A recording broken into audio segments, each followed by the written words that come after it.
Samuel moved through the city just as the first sliver of gray light touched the highest buildings.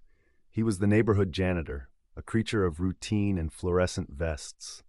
Today his focus was the massive retaining wall along the railway underpass, a monument of territorial aggression marked by interlocking gang symbols, crossed-out names, and fierce, crude murals.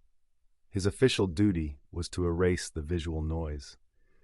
With a heavy roller and thick, beige municipal paint, Samuel began the process.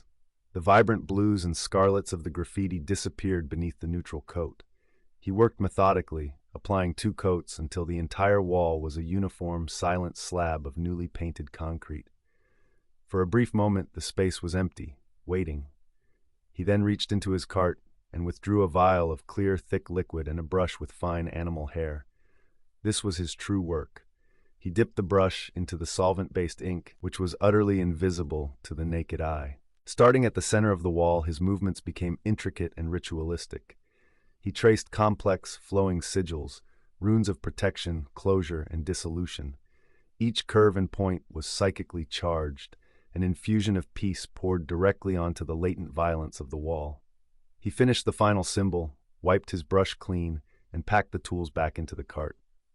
The wall looked like nothing more than a freshly painted, boring barrier.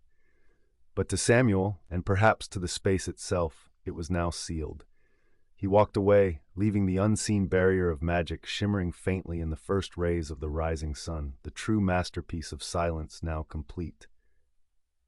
Has to be very careful, though. The graffiti aren't mere scribbled street names sprayed by teenagers. They are often very symbolic and tied to centuries-old occult groups, and they serve a very serious purpose.